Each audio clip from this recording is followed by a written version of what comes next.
Recording?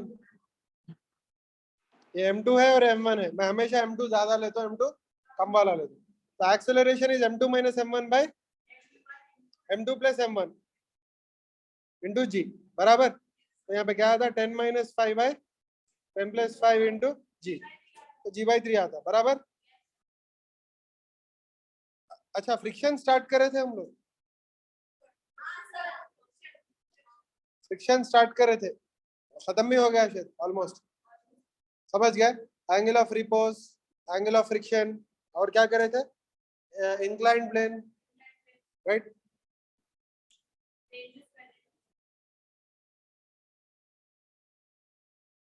Okay,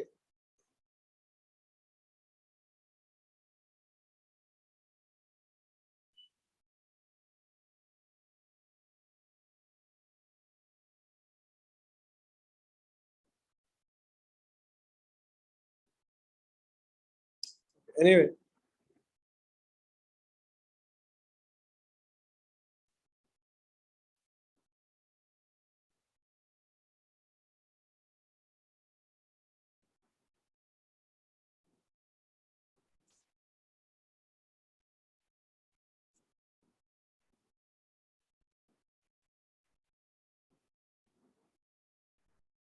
मैंने कराया मैंने। फ्रिक्शन को तुम लोग सुने, एब्सेंट थे।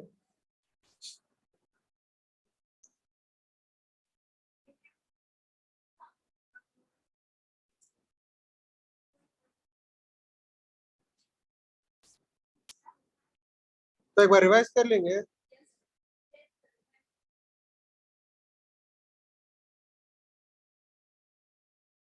भाई जरा जल्दी जल्दी करा रहा हूँ, सुनो, ठीक है, तो ऑलरेडी कर दिया, रिकॉर्ड करे थे उस दिन।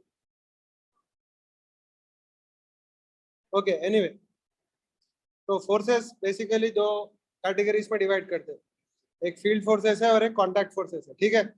फील्ड फोर्सेस में कोई एक बॉडी दूसरे बॉडी पे फोर्स लगा रही, तो विदाउट एक्चुअल फिजिकल कॉन्टैक्ट लगा दी, फॉर एग्जांपल ग्रेविटेशनल फोर्स है, मैग्नेटिक फोर्स है, इलेक्ट्रोस्टैटिक फोर्स है, उसके लिए एक्चुअल फिजिकल कॉन्टैक्ट की जरूरत नहीं पड़ती, ठीक है, उसको बोलते हैं फील्ड फोर्सेस, ठीक है।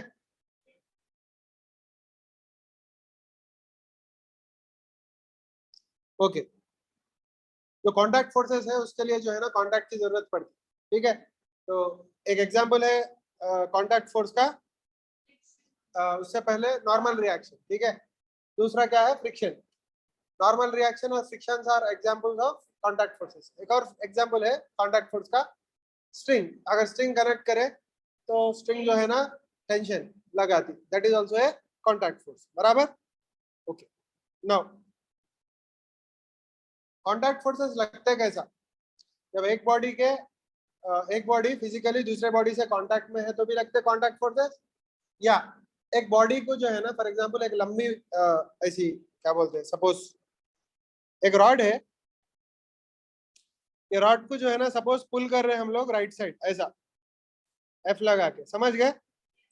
तो वी कैन से दैट ये जो रॉड है, अगर रॉड को यहाँ पे डिवाइड करे दो पार्ट्स में, ठीक है, we can say that the right part exerts contact force on the left part भी बोल सकते, क्योंकि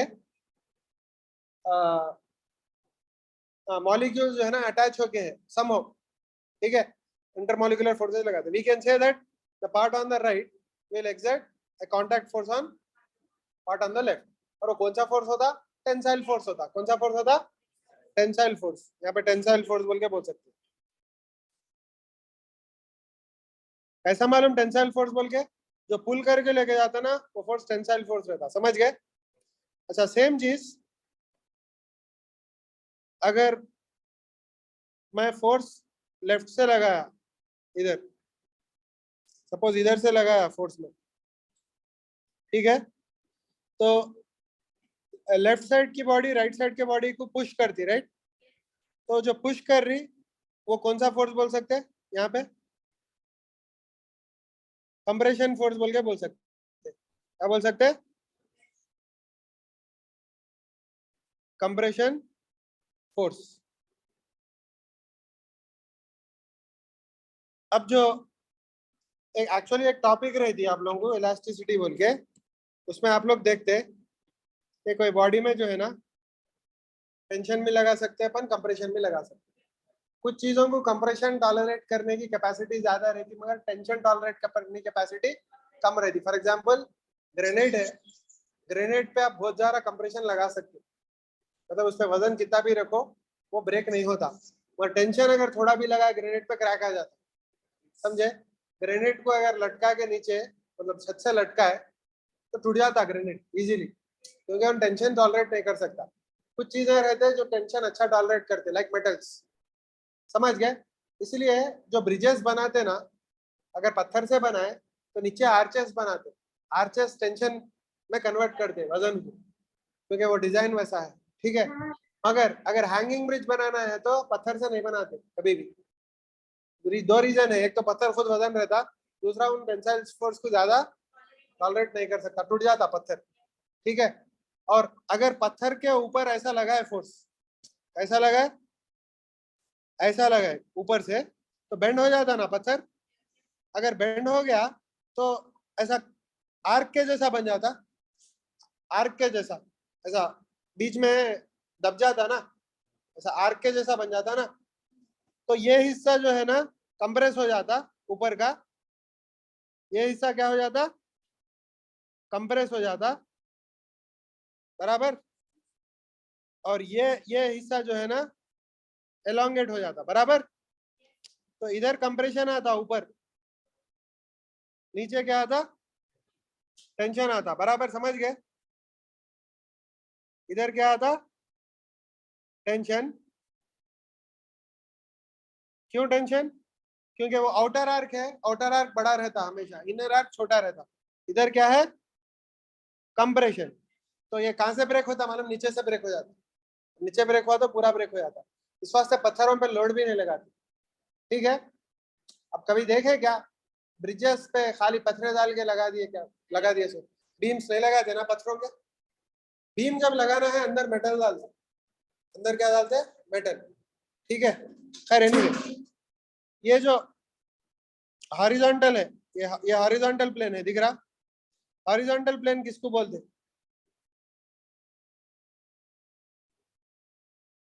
हॉरिजॉन्टल प्लेन किसको बोलते हैं, मतलब what is the direction of horizontal plane?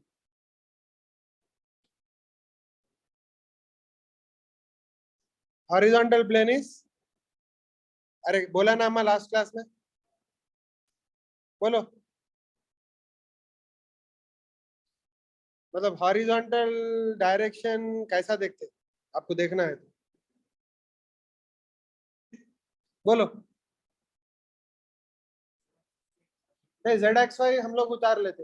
Horizontal direction is a direction perpendicular to gravity. Horizontal direction is a direction perpendicular to gravity. Gravity जो भी डायरेक्शन रहती है ना, उससे सारे परपेंडिकुलर डायरेक्शंस क्या रहते, हॉरिजॉन्टल रहते। समझ गए? क्लियर? और ग्रेविटेशन का डायरेक्शन कैसा देखते, कुछ भी नहीं, एक स्ट्रिंग पे कुछ तो भी लटका देना, उस स्ट्रिंग का डायरेक्शन वर्टिकल डायरेक्शन रहता। हॉरिजॉन्टल डायरेक्शन कैसा देखते भाई, मतलब कैसा देखते भाई दुनिया में? अब ये फ्लोर डालने का है तो हॉरिजॉन्टल डायरेक्शन कैसा देखने, वही उसको बबल, वाटर बबल रहता ना, समझ गए? हाँ, उसमें बीच में ऐसा एयर बबल रहता, पानी के बीच में रहता, समझिए, उससे देखते। ठीक है? क्लियर? और एक चीज, हॉरिजॉन्टल डायरेक्शन में क्या रहता दुनिया में, कौन सी चीज हॉरिजॉन्टल डायरेक्शन में रहती? लिक्विड्स रहते, लिक्विड्स के सरफेसेस हॉरिजॉन्टल डायरेक्शन में रहते। तो बकेट में पानी रखे तो हॉरिजॉन्टल डायरेक्शन में रहता। ठीक है? या कुछ भी स्विमिंग पूल में पानी रहा तो वो करेक्ट हॉरिजॉन्टल डायरेक्शन में रहता। स्विमिंग पूल टेढ़ा भी रहने दो, एक साइड कम डेप्थ एक साइड ज्यादा डेप्थ, क्या टेढ़ा आ जाता, पानी नहीं आता, हॉरिजॉन्टल ही जाता। क्लियर? समझ में है? इसलिए प्लेन जो रहते हॉरिजॉन्टल रहते। प्लेन्स बनाते क्या ज्योग्राफी में, प्लेन्स नदियों के अतराफ जो रहते हैं उन लोगों को प्लेन्स बोलते हैं। जैसा गैंजेटिक प्लेन है और इंडस वैली, इंडस प्लेन्स है, वो क्या रहते, फ्लैट रहते। तो वो गांव में जो है ना, यूपी में जाओ, रोड़ा ऊपर नीचे नहीं जाते, सीधे रहते पूरे। ठीक है? जो पहाड़ी एरिया रहता है वो हॉरिजॉन्टल नहीं रहता, अप डाउन ज्यादा रहता वहां पे। बात समझ में आ गई? अच्छा, अगर कोई ऑब्जेक्ट रखे हॉरिजॉन्टल प्लेन पे, तो उस पर वेट नीचे एक्ट करता नहीं करता। नॉर्मल रिएक्शन बोले तो क्या, कोई भी सरफेस है वो हॉरिजॉन्टल रहने दो नहीं रहने दो, इट डजंट मैटर, वो सरफेस से नॉर्मल डायरेक्शन में फोर्स लगा सकता, समझ गए। और अगर सरफेस क्या है, सरफेस अगर जो सरफेस पे रखे तुम चीज, तो सरफेस अगर नहीं इंक्लाइंड नहीं, सरफेस अगर स्मूथ नहीं, रफ नहीं, मतलब घबरा नहीं तो क्या बोलते हैं, नहीं इनकम्प्रेसिबल, फर्म है सरफेस, तो फर्म रहे तो जितना भी लगाओ तुम फोर्स उसके नॉर्मल डायरेक्शन में उसको बैलेंस करता हूँ, समझ गए। और एब्सोल्युटली फर्म नहीं रहता कौन सा भी सरफेस दुनिया में, बट फर्म इनफ, समझ गए। अब यहाँ पे जमीन पे पत्थर रखे तो दबता थोड़ा तो, मगर अपने को मेजरेबल अमाउंट में नहीं दब रहा तो उसको फर्म सरफेस बोलते। अगर कोई भी चीज फर्म सरफेस है तो वो it will apply equal and opposite force applied in the direction normal to the surface, समझ गए। अब ये हॉरिजॉन्टल प्लेन पे अगर एम रखे तो mg नीचे फोर्स आता, तो ये फर्म सरफेस है इसलिए नॉर्मल रिएक्शन भी mg आता। mg क्यों आ रहा है नॉर्मल रिएक्शन, क्योंकि रखे तो रेस्ट पे है, रेस्ट पे है मतलब क्या, वेलोसिटी जीरो है, जीरो भी कांस्टेंट है, a is equal to zero, a is equal to zero मतलब नेट फोर्स जीरो आना, mg नीचे रहा तो mg ऊपर भी लगना, यहाँ पे n is equal to mg, बात समझ में आई। ओके, अब सपोज इंक्लाइन प्लेन पे रखा जिसका इंक्लिनेशन थीटा है, उस पे वेट अभी भी mg वर्टिकली डाउनवर्ड ही एक्ट करता। अब मैं वेट को दो कंपोनेंट्स में रिजॉल्व करता हूँ, एक परपेंडिकुलर टू द प्लेन और नॉर्मल टू द प्लेन, एक अलोंग द प्लेन। क्यों कर रहा हूँ, क्योंकि नॉर्मल टू द प्लेन का जो कंपोनेंट है उसको टोटली कैंसिल करता नॉर्मल रिएक्शन, तो अलोंग द प्लेन है उसका कुछ भी नहीं कर सकता उन्हें, ठीक है। तो that is the reason I am dividing this into two rectangular components. और ये थीटा रहा तो ये भी थीटा रहता, क्योंकि इन इससे परपेंडिकुलर है, इन इससे परपेंडिकुलर है, तो थीटा की तरफ जो हमेशा कंपोनेंट आता है mg cos थीटा आता, जो दूसरा रहता वो mg sin थीटा रहता। mg cos theta is cancelled by n, तो n is equal to mg cos theta, mg sin theta is the unbalanced force. Unbalanced force अगर है तो F net is equal to n में, F net is the unbalanced force, तो ma is equal to क्या आता, mg sin theta आता, तो क्या आता a is equal to g sin theta, बात समझ में आ गई। तो this a is what, down the inclined plane, बात समझ में आ गई। अब यहाँ पे ये जो सरफेस था क्या था, वो स्मूथ था, स्मूथ भी बोल सकते, फ्रिक्शनलेस भी बोल सकते। भाई इंपॉर्टेंट टॉपिक, बहुत इंपॉर्टेंट है और थोड़ा डिफिकल्ट भी है समझने को, थोड़ा अच्छा सुनो। अब कॉन्टैक्ट फोर्सेस दो कैटेगरीज में डिवाइड कर रहा हूँ ये चैप्टर में, हम लोग दो चीजों के बारे में पढ़ते हैं, एक नॉर्मल रिएक्शन के बारे में और एक फ्रिक्शनल फोर्स के बारे में। Normal reaction is normal to the surface, friction is along the surface, ठीक है। Normal reaction is present both in smooth and rough surfaces, rough रहने दो स्मूथ रहने दो नॉर्मल रिएक्शन तो रहेगा, समझ गए। और फ्रिक्शनल फोर्स में arise only on A rough surface, will arise नहीं अराइज, ठीक है। मतलब स्मूथ रहे तो फ्रिक्शनल फोर्स आता नहीं आता, पर रफ रहा तो आ भी सकता नहीं भी आ सकता, ठीक है, क्लियर। हाँ नहीं आता। अब ये बेंच रखे हैं हॉरिजॉन्टल सरफेस पे, इस पे फ्रिक्शन लग रहा,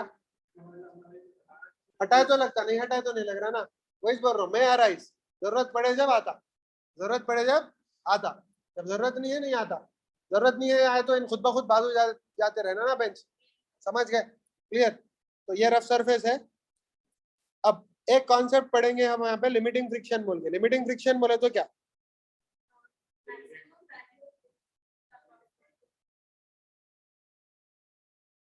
लिमिटिंग फ्रिक्शन। अब हम लोग जो है ना एक कन्वेंशन फॉलो करेंगे, वो कन्वेंशन ये है कि फ्रिक्शन को स्मॉल एफ से रिप्रेजेंट करेंगे और लिमिटिंग फ्रिक्शन को स्मॉल एफ स्टार, मैं स्टार डाल देता हूँ, नहीं तो एफ लिमिट बोल के लिखना पड़ता बार बार, मैं नहीं लिखता हूँ, एफ स्टार बोल के लिख देता। अब यहाँ पे लिमिटिंग फ्रिक्शन 20 न्यूटन है, बोल दिया बराबर, ठीक है। तो F star is equal to 20 नीचे लिखा, it is the maximum amount of friction that may arise between the pair of surfaces, कोई भी दो पेयर ऑफ सरफेसेस के बीच में मैक्सिमम अमाउंट ऑफ फ्रिक्शन जो अराइज हो रहा है वो 20 न्यूटन है, उसको लिमिटिंग फ्रिक्शन बोलते हैं, बात समझ में। अब ये मास को मैं हटाना चाह रहा हूँ, 5 न्यूटन हटाए तो नहीं, लगाए तो नहीं हटता, 6 न्यूटन लगाए तो भी नहीं हटता, 10 न्यूटन लगाए तो भी नहीं हटता, 20 के ऊपर लगाए तो हटता, हटता मतलब कुछ एक्सेलरेशन आता है इसमें, बराबर। तो अब if F is equal to 5 newton, frictional force is equal to applied force, frictional force is equal to applied force, समझ गए? Frictional force is equal to applied force, मगर इस केस में भी F लिमिटिंग जो है ना 20 न्यूटन ही है, बराबर।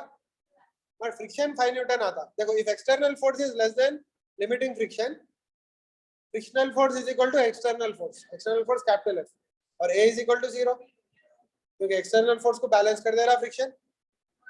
If F is greater than limiting friction, तो frictional force is equal to limiting friction because that is the limit, और एक्सेलरेशन क्या आता, capital F minus small f by m, where small f is equal to f star, समझ गए?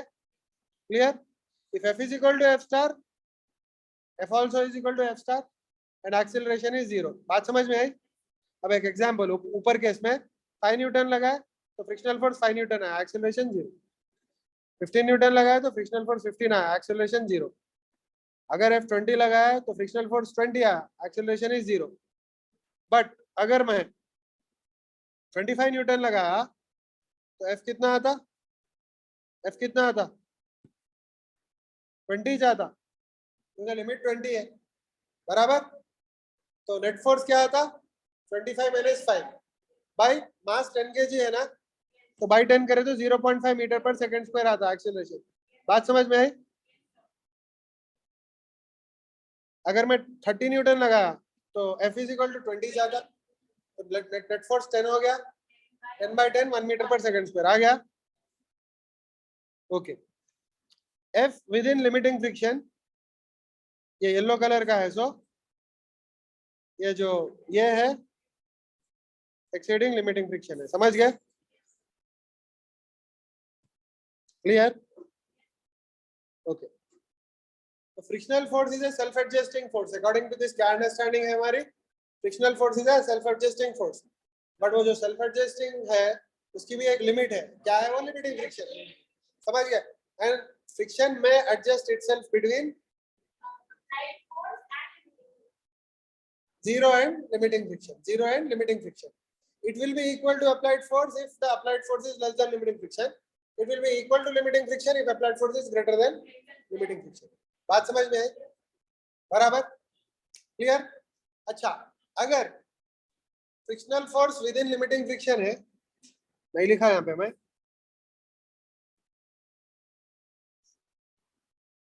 क्या है ये है,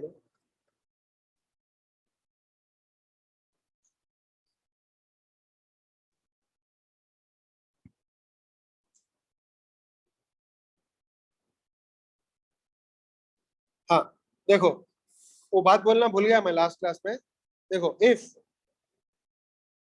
frictional force is less than limiting friction, then that friction arising is called static friction,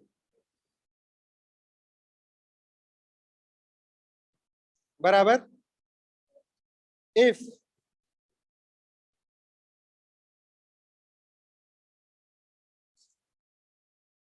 frictional force is equal to limiting friction, अच्छा यहाँ पे क्या है, मैं असल कंडीशन नहीं दिया, if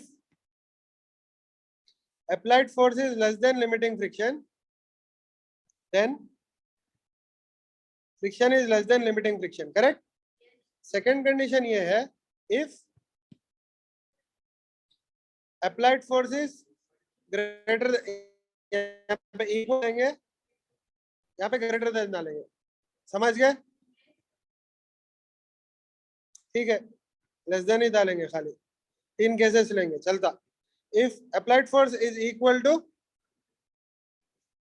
limiting friction, F is also equal to F star, यहाँ पे F क्या होता, स्टिल स्टैटिक फ्रिक्शन, क्योंकि अभी नहीं हुआ स्लाइड होना, क्लियर? ओके। थर्ड केस क्या है? applied force is greater than limiting friction, then बोलो F is still equal to F star, मगर अब जो है ना F arising is called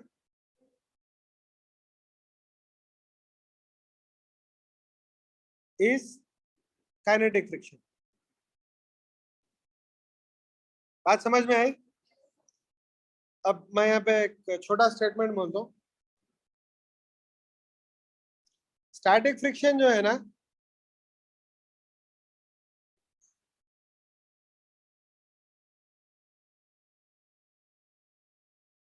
keep surfaces together. समझ गए?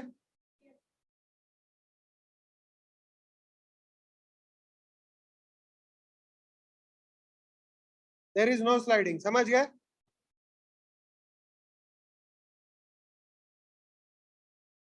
नेक्स्ट स्टेटमेंट क्या रहता? काइनेटिक फ्रिक्शन ठीक है, but kinetic friction tries to keep surfaces together. कोशिश करता ना, मतलब थोड़ा स्पीड कम कर देना रिलेटिव, मतलब तो देयर विल बी स्लाइडिंग. समझ गए? Sliding exists between surfaces. समझ गए?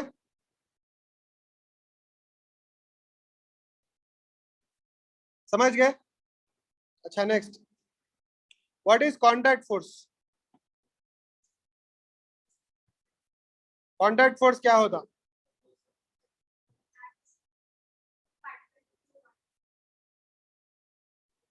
अब अगर एक ऑब्जेक्ट दूसरे ऑब्जेक्ट से लग के है तो दो फोर्सेस रहते हैं, नॉर्मल रिएक्शन भी रहता, फ्रिक्शन भी रहता. तो यहाँ पे ये डायग्राम है, यहाँ पे कॉन्टैक्ट फोर्स भी, नॉर्मल रिएक्शन भी है, फ्रिक्शनल फोर्स भी है, दोनों वेक्टर्स है. दोनों का वेक्टर सम जो आता वो एफ कॉन्टैक्ट रहता. क्या रहता? F contact. तो ये आपका एफ कॉन्टैक्ट है. समझ गए? तो F contact is equal to my normal reaction force plus frictional force. Vector form में लिख सकते हो ना यहाँ पे? तो N bar plus small F bar बोल के लिख सकते हैं. बट दोनों, एक अलोंग द सरफेस है, एक नॉर्मल टू द सरफेस है, तो दोनों के बीच में एंगल क्या रहता? 90 डिग्रीज रहता ना. वो तो क्लियर है. अगर 90 डिग्रीज है दो वेक्टर्स के बीच में एंगल, तो उन लोगों का मैग्नीट्यूड कैसा फाइंड कर दे? F contact is equal to under root of N square plus F square. बात समझ में आई? Clear? F contact is equal to under root of N square plus F square. ठीक है? ओके, ये हो गया कॉन्टैक्ट फोर्स का डेफिनेशन. कॉन्टैक्ट फोर्स का वेक्टर फॉर्म में कैसा लिखते हैं, कॉन्टैक्ट फोर्स का मैग्नीट्यूड कैसा लिखते हैं. समझ गए? हमेशा under root of N square plus F square रहता है. अब लिमिटिंग फ्रिक्शन की बात करेंगे. लिमिटिंग फ्रिक्शन है क्या? Limiting friction between any two surfaces is proportional to normal reaction. Limiting friction between any two surfaces is proportional to normal reaction. Brake जितना घट लगाते ना, नॉर्मल रिएक्शन उतना ज्यादा आता. ब्रेक पैड के और डिस्क के बीच में, बराबर. जितना ज्यादा नॉर्मल रिएक्शन आता, लिमिटिंग फ्रिक्शन भी उतना ज्यादा आता. जितना घट दबाते ना ब्रेक, उतना मुश्किल होती है आपको टायर को जो है ना प्रोटेक्ट करने की. बात समझ में आई? क्लियर? तो ये जो प्रोपोर्शनलिटी कांस्टेंट है उसको म्यू बोलते हैं. तो mu is called coefficient of friction. Coefficient of friction is defined as the ratio of limiting friction to the normal reaction between any given surfaces. So mu is defined as ratio of limiting friction to normal reaction. बराबर? F can be 0. क्या बोला मैं? हाँ, ये कहीं को लिखा है F can be 0. अच्छा, frictional force can be 0. Frictional force can be less than limiting friction. Friction force can be equal to limiting friction, but frictional force cannot be greater than limiting friction. इसका मतलब frictional force की range between 0 and limiting friction है, वही लिखे. बराबर? Clear? अच्छा, normal reaction पे friction depend करता? जरूरी नहीं है, जीरो भी रह सकता. फॉर एग्जांपल ये बेंच है 10 kg की सपोज, ठीक है. नॉर्मल रिएक्शन 100 न्यूटन है. कोएफिशिएंट ऑफ फ्रिक्शन सपोज 0.5 है. तो लिमिटिंग फ्रिक्शन होता 50 न्यूटन, मगर फ्रिक्शन 50 रहना जरूरी नहीं है, नॉर्मल रिएक्शन पे डिपेंड नहीं कर रहा, फ्रिक्शन कर भी सकता ना भी कर सकता, but limiting friction normal reaction पे डिपेंड करता। समझ गए? क्लियर? अब नेक्स्ट इंपॉर्टेंट कॉन्सेप्ट है angle of friction. Angle of friction is defined as angle between contact force and normal reaction. नाम है एंगल ऑफ फ्रिक्शन, मगर उसमें जो है ना एंगल बिटवीन में फ्रिक्शन आ रहा ही नहीं, एंगल बिटवीन क्या आ रहा? Contact force and normal reaction आ रहा। तो यहाँ पे जो डायग्राम है वहाँ पे नॉर्मल रिएक्शन भी बता दिया हमें, फ्रिक्शन फोर्स भी बता दिया स्मॉल एफ, और ये कॉन्टैक्ट फोर्स भी है कैपिटल एफ कॉन्टैक्ट, ठीक है। अप्लाइड फोर्स एफ है कैपिटल एफ, समझ गए? तो आपका जो एंगल ऑफ फ्रिक्शन रहता ये रहता, it is angle between normal reaction and F contact. तो अगर ये फ्रिक्शनल फोर्स को स्लाइड करके ऊपर लिख दिया मैं, तो थीटा फाइंड कर सकते हैं अपन, क्योंकि अपने को एन मालूम है, एफ मालूम है, अगर तो मैं लिख सकता हूँ tan theta is equal to F by N, तो theta is equal to tan inverse of F by. अब समझ में आया क्यों बोलते हैं एंगल ऑफ फ्रिक्शन? क्योंकि जब एफ बढ़ता ना थीटा भी बढ़ता, जब एफ कम होता ना थीटा भी कम होता। बात समझ में आई? तो when F is equal to F star which is F max, समझ गए, theta will become equal to beta. बात समझ में आई? देखो भाई, नॉर्मल रिएक्शन तो इतना ही रहता ना, अब ये फ्रिक्शनल फोर्स डिपेंड करता है अपने अप्लाइड फोर्स पे। मैं 1 न्यूटन लगाया तो 1 न्यूटन रहता, 2 न्यूटन लगाया तो 2 न्यूटन, 3 न्यूटन लगाया तो 3 न्यूटन। सपोज 20 न्यूटन है लिमिटिंग फ्रिक्शन, तो मैं जैसा जैसा फोर्स बढ़ाते जाता ना, 0 से लेके 1 2 3 4 5 अप टू 20, मेरा स्मॉल एफ बढ़ते जाता। मेरा स्मॉल एफ बढ़ा तो मेरा थीटा भी बढ़ते जाता। तो बेसिकली थीटा का रेंज क्या है? 0 से लेके लिमिटिंग आने तक जो थीटा आता, लिमिटिंग आया जब जो थीटा आता ना उसको बीटा बोलते। मैं बोल रहा हूँ बीटा, दूसरे बुक्स में क्या बोलते हैं? जो ये थीटा है 0 से लेके शुरू होता, 0 से शुरू होता, बढ़ते बढ़ते बढ़ते कब तक? जब तक लिमिट आ जाता। लिमिट से ज्यादा तो नहीं बढ़ता ना अपना लिमिट फ्रिक्शन। तो मेरा एंगल जो है ना 0 से, थीटा जो है ना 0 से लेके बीटा तक जाता। वो जो बीटा है ना उसको एंगल ऑफ रिपोज बोलते। So in other words what is angle of repose पूछा कोई आपको, तो it is the maximum possible angle of friction बोलना। It is the maximum possible angle of friction, समझ गए? तो tan inverse of f by n था ना, तो f की जगह f स्टार आता, मगर f star is mu into n ना, तो n कैंसिल हो जाता, तो tan इनवर्स ऑफ म्यू आता। तो beta is equal to tan inverse of mu. Angle of friction lies between 0 and beta, between 0 and beta, समझ गए? And what is beta? tan inverse of mu. Beta is tan inverse of mu. If f is 0, theta is 0.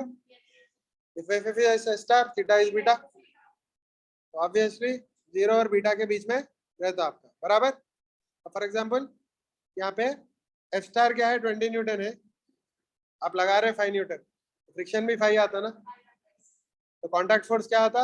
Under root of F square plus N, under root of 5 square plus 10 square आता, 5 square plus 10 square, तो क्या आता? क्या आता? 5 square plus 10 square, root 125 आता। Root 125 क्या है? 5 root 5, समझ गए? तो 5 रूट 5 न्यूटन है ये, 5 रूट 5 न्यूटन। बात समझ में आई?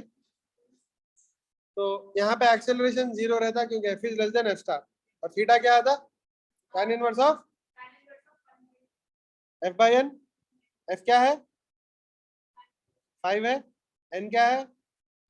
सॉरी एफ क्या है? 10 न्यूटन है, सॉरी एफ क्या है? 5 न्यूटन है, और नॉर्मल रिएक्शन 10 न्यूटन है, तो 5 बाई 10 1 बाई 2 आता, तो tan इनवर्स ऑफ 1 बाई 2 क्या है? वो angle of friction,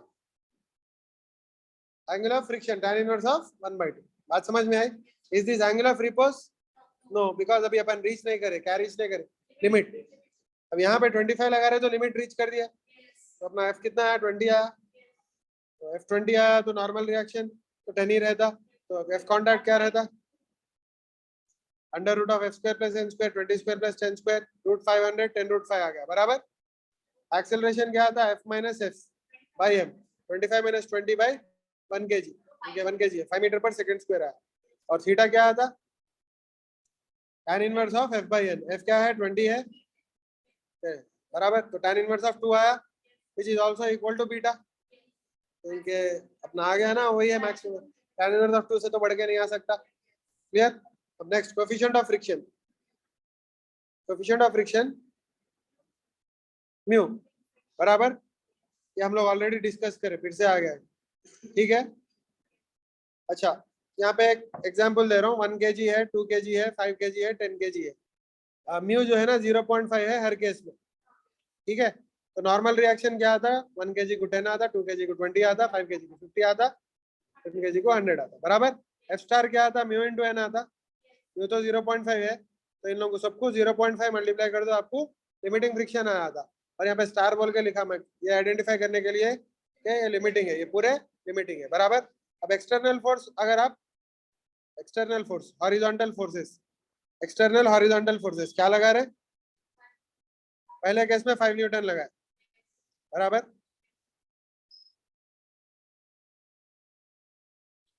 horizontal forces capital F है, वो आप 5 न्यूटन लगाए पहले। तो फर्स्ट केस में लिमिटिंग फ्रिक्शन 5 न्यूटन है, तो फ्रिक्शन भी 5 न्यूटन आता।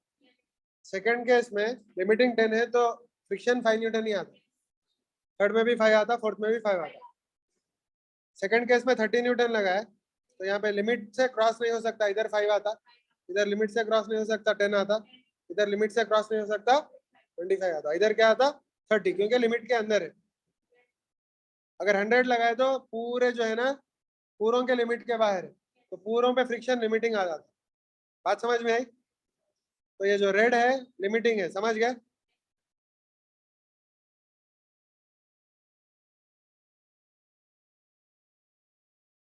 तो एफ अगर रेड है तो लिमिटिंग, बराबर। अगर ऐसी करा मैं,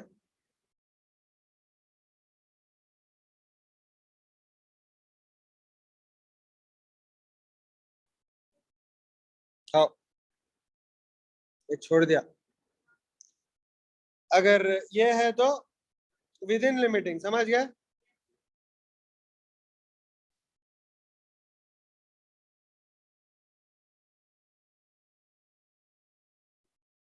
बात समझ में आई।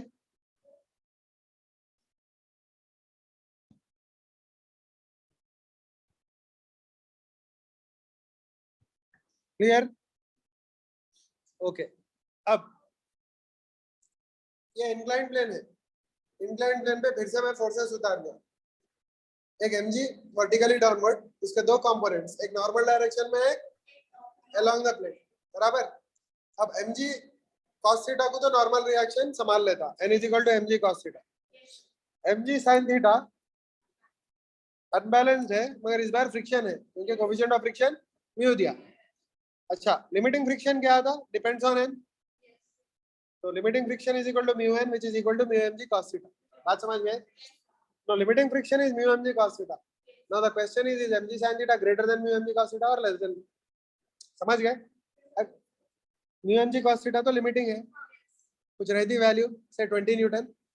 अब mg sin थीटा भी है, तो mg sin थीटा क्या है, 20 से बढ़ के है या 20 से कम है। नहीं वी डोंट नो। बढ़ के रहे तो नीचे फिसलता, कम रहे तो रुका हुआ रहता। तो यहाँ पे देखो, if mg sin theta is less than limiting friction, then f is equal to mg sin theta. Adjust हो गया। And net force along the surface become zero, क्योंकि बैलेंस हो गए दोनों। कौन से, ग्रेविटेशन का component down the incline plane और फ्रिक्शनल फोर्स, और a is equal to zero आता, ब्लॉक रिमेन्स एट रेस्ट। बात समझ में आई। क्लियर, ओके, हो गया। अब कांटेक्ट फोर्स क्या है, यहाँ पे नॉर्मल रिएक्शन और फ्रिक्शनल फोर्स का दोनों का सम है। तो इसका और इसका जो सम रहता ना, एफ का और एन का, उसका रिजल्टेंट ऐसा आता, ये एफ कॉन्टैक्ट। अब देखेंगे एफ कॉन्टैक्ट क्या है। F contact is equal to under root of F square plus N square, मगर एन स्क्वायर तो mg cos थीटा है और ये mg sin थीटा, तो cos square theta plus sin square theta 1 है, तो एफ कॉन्टैक्ट mg है। तो mg ऊपर और mg नीचे दोनों बैलेंस हो जाते हैं, वहां पे टिक के रहता। बात समझ में, क्लियर, ठीक है ना। देखो इंडिविजुअली निकाले, बैलेंस हो गया, तो नेट फोर्स जीरो आ रहा है, इसलिए तो रेस्ट पे है ब्लॉक। देखो ऐसा देखे तो भी रेस्ट पे है, ऐसा देखे तो भी रेस्ट पे है। कैसा भी देखो रेस्ट पे ही आता, क्योंकि it is neither moving in this direction, it is neither moving in this direction, up down भी नहीं मूव हो रहा, down the incline plane up the incline plane भी नहीं हो रहा, ठीक है। नाउ थीटा क्या होता था, एंगल ऑफ फ्रिक्शन थीटा क्या होता है, एंगल ऑफ फ्रिक्शन अल्फा क्या होता है। मैं इस बार अल्फा ले रहा हूँ एंगल ऑफ फ्रिक्शन को, रीजन क्या है मालूम, इंक्लिनेशन का थीटा ले लिए ना, तो एंगल ऑफ फ्रिक्शन का मैं अल्फा, ठीक है। अब अल्फा क्या होता बोले, tan inverse of f by n, mg sin theta by mg cos theta, mg cancel, तो tan inverse of tan theta, तो alpha is equal to theta. ये कब आता मालूम, जब ब्लॉक फिसल रहा है, जब लिमिट के अंदर है, क्या mg sin थीटा अपने लिमिट के अंदर है, जब एंगल ऑफ फ्रिक्शन का, यहाँ एंगल ऑफ फ्रिक्शन क्या है, ये एंगल और ये एंगल इक्वल कब आते मालूम, जब इन टिका हुआ है, मतलब फिसल रहा नहीं, कब नहीं फिसलता, हाँ उसका उसका क्या है मालूम, alpha is equal to theta, that is angle of friction equals angle of inclination as long as block remains at rest, that is as long as f is less than f star, f क्या है mg sin theta, f star क्या है mu mg tan theta, तो as long as tan theta is less than or equal to mu, huh? what we can say, theta is equal to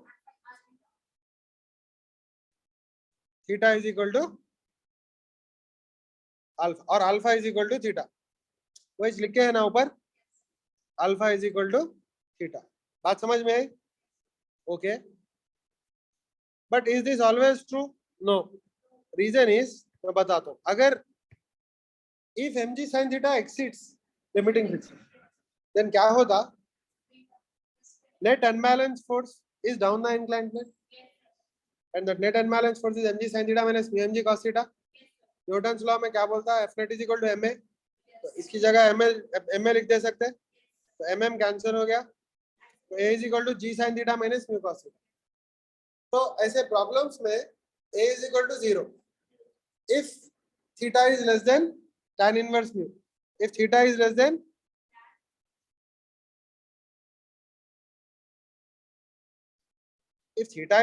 tan inverse of mu, if theta is less than tan inverse of mu, then a is 0, then a is 0।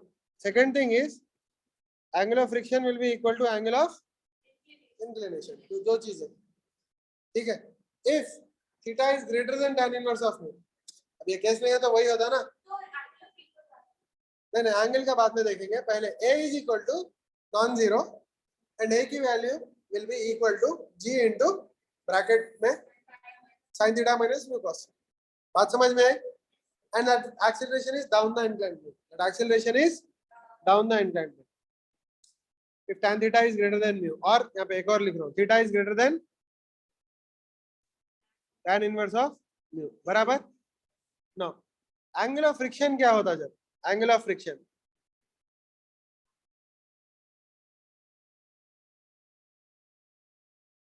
angle of friction in this case is theta is equal to tan inverse of f by n, और इस बार f is equal to mu n हो गया, तो क्या हो गया, tan inverse of mu हो गया which is equal to beta. तो देखो भाई इंक्लिनेशन में बढ़ा रहा हूँ, इंक्लिनेशन 0 से बढ़ा रहा हूँ, तो मेरा एंगल ऑफ फ्रिक्शन भी बढ़ता है 0 से। Suppose tan inverse of mu suppose 60 degree से फॉर एग्जांपल, या 30 डिग्री से समझो tan इनवर्स ऑफ म्यू, तो 0 से लेके 30 तक जाता ना मैं, इंक्लिनेशन के इक्वल रहता एंगल ऑफ फ्रिक्शन, 10 पे 10 रहता, 15 पे 15 रहता, 25 पे 25 रहता, पर 30 जब आ जाता ना, तो एंगल ऑफ फ्रिक्शन नहीं बढ़ सकता, क्योंकि उन एंगल ऑफ रिपोज की वैल्यू रीच कर लिया। तो अब मैं 30 से बढ़ा रहा हूँ, तो एंगल ऑफ फ्रिक्शन रुक जाता, बात समझ में आई। देखो भाई थीटा इज, देखो थीटा में बढ़ा रहा हूँ, 0 से लेके बढ़ा रहा हूँ, म्यू जो है ना 1/√3 दिया सपोज, तो tan इनवर्स ऑफ 1/√3 क्या होता, 30 डिग्री, तो वो एंगल पे स्लिप होना स्टार्ट होता ब्लॉक, बराबर, उससे कम पे नहीं होता, चिपक के रहता, ठीक है। तो जैसे जैसे मैं एंगल बढ़ा रहा हूँ 0 से लेके 5, 10, 15, 20, 25, 30, यहाँ तक ब्लॉक रेस्ट पे रहता, फर्स्ट चीज। दूसरी चीज, angle of inclination will be equal to angle of friction. मतलब मैं 10 डिग्री रखा तो इंक्लिनेशन एंगल ऑफ फ्रिक्शन भी 10 ही रहता, 15 रखा तो 15 ही रहता, 30 रखा तो 30 रहता। समझ गए? मैं जब 30 रीच कर दिया देन एक्सेलरेशन आ जाता। ठीक है, पहली चीज। दूसरी चीज, एंगल ऑफ फ्रिक्शन जो है ना रुक जाता क्योंकि रिपोज की वैल्यू आ गई। तो 30 डिग्री थी, tan इनवर्स ऑफ म्यू है ना एंगल ऑफ रिपोज, तो रुक गया।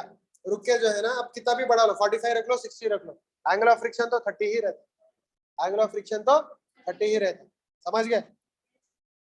वो ग्राफ भी उतारे थे अपन, ये वाला। तो ये है हिस्सा, समझ गए? देखो, तो मैं थीटा वर्सेस अल्फा का ग्राफ डाला। थीटा बढ़ा रहे तो बीटा भी बढ़ रहा, सॉरी थीटा बढ़ा रहे तो अल्फा भी बढ़ रहा। थीटा इंक्लिनेशन है, ये क्या है? ये इंक्लिनेशन है। और अल्फा क्या है? एंगल ऑफ फ्रिक्शन है, बराबर? ठीक है, एंगल ऑफ फ्रिक्शन है। ठीक है, तो देखो यहाँ तक straight line passing through origin making 45 degrees आता मेरे, क्योंकि दो इक्वल रहते, 1 को 1, 2 को 2, 3 को 3, 15 को 15, 20 को 20, 30 को 30, ऐसा, बराबर? 30 आने के बाद तुम इंक्लिनेशन बढ़ा ले रहे, इंक्लिनेशन बढ़ रहा, 35, 40, 45, 50, 60 बढ़ा ले रहे, वो बढ़ रहा, और एंगल ऑफ फ्रिक्शन नहीं बढ़ रहा, वो कांस्टेंट है। उसकी value equal to angle of repose होगी, विच इज बीटा। तो दिस इज द ग्राफ। बात समझ में है? Clear? Mu can vary between 0 and infinity. Mu can vary between 0 and infinity. बात समझ में आई? क्यों? क्योंकि एक इजी तरीका क्या है म्यू को पहचानने का? इंक्लाइन प्लेन ले लेना, मतलब इंक्लिनेशन बढ़ाते जाना, जो एंगल पे स्लिप होना स्टार्ट हुआ that itself is angle of friction. तो angle of friction is tan inverse of mu ना। सपोज म्यू की वैल्यू 0 दिया तो angle of repose, that is angle of repose also. The angle of inclination at which the block starts slipping is also angle of repose. Angle of repose. तो 0 है अगर mu तो 0 पे ही slip होना start होता, जरा भी टेढ़ा करे तो चले जाता। फॉर एग्जांपल एक ग्लास के ऊपर आइस का क्यूब रखो, एग्जैक्टली हॉरिजॉन्टल रखे तो बैलेंस होकर रहता होने, जरा भी टेढ़ा करे ना चले जाता। तो उसका एंगल ऑफ रिपोज इज 0, क्योंकि tan इनवर्स ऑफ 0 इज 0। अगर 1/√3 लिया म्यू तो 30 पे के बाद स्लाइड होना स्टार्ट करता। 1 लिया तो tan inverse of 1 is 45, 45 pay slip होना स्टार्ट करता। √3 लिया तो 60 पे, मतलब 60 तक स्लिप नहीं होता, 60 के बाद स्लिप होता। इंफिनिटी रहा अगर म्यू तो 90 पे भी स्लिप नहीं होता। रह सकता किसी का इंफिनिटी, रह सकता। समझ गए? दीवारों पे चलते ना बहुत सारे जानवर रहता, मगर अपने फिजिक्स में वो नहीं देखते, वो केमिस्ट्री में देखते हैं। वैन डर वाल्स फोर्सेस रहते हैं एक्चुअली, अपने को क्या करना है फिजिक्स में, तो दीवार पे ही है ना उन्हें। समझ गया? दीवार पे चल रहा हूँ तो coefficient of friction between feet of geckos and walls or any surface will be infinity according to physics भाई। अब वो चिपक रहा क्या हो रहा अपने को नहीं, इंफिनिटी अपने लिए इंफिनिटी है बस। अब उन्हें क्या कर रहा, सक्शन करके कर रहा, क्या कर रहा, अपने को लेना देना नहीं। समझ गए? थोड़े लोग दीवारों पे चढ़ सकते मालूम, दीवारों नहीं नहीं कुछ लोग और रहते वर्टिकल माउंटेन्स पे चढ़ते, मगर वो फ्रिक्शन से नहीं चढ़ते, नॉर्मल रिएक्शन से चढ़ते। क्योंकि जो क्रैक्स रहते ना, क्रैक्स पे फिंगर्स डालते, और बहुत पतला भी ग्रू रहा तो उनके फिंगर्स में इतनी स्ट्रेंथ रहती कि वो लोग लटक सकते। नहीं बिना के चलते, थोड़े बिना के भी चलते, यूट्यूब पे देखो रहते, इंस्टाग्राम पे यूट्यूब पे रहते, थोड़े पतले पतले क्रैक्स रहते ना, उसमें हाथ डाल के चढ़ते। But the thing is they are not climbing because of friction, वो नॉर्मल रिएक्शन है। क्योंकि ऊपर जो हॉरिजॉन्टल रहता ना क्रैक में, बात समझ गए? चढ़ जाते वो लोग, चढ़ जाते वो लोग, एक उंगली से भी लटकते हैं ऐसा। फॉर एग्जांपल वो खटका है ना ऊपर, वो बोल्ट लगाने का, उससे भी लटकता उन्हें एक उंगली से, इतनी स्ट्रेंथ रहती है उसको। मैं झूठ नहीं बोल रहा हूँ, सही बोल रहा हूँ।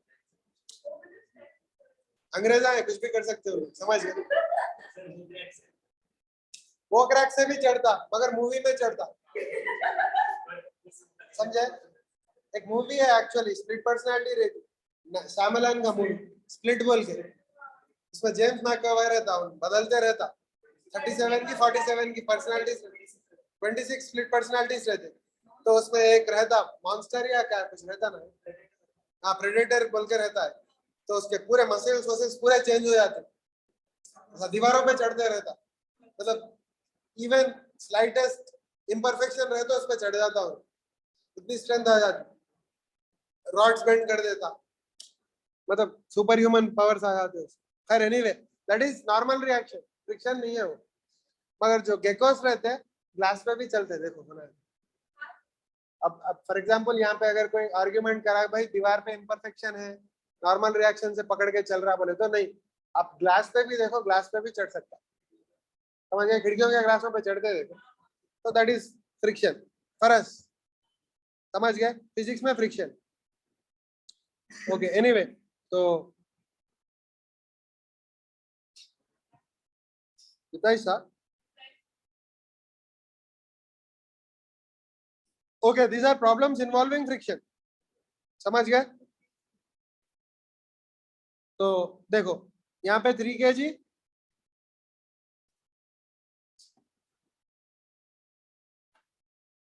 कोएफिशिएंट ऑफ फ्रिक्शन कितना दिया,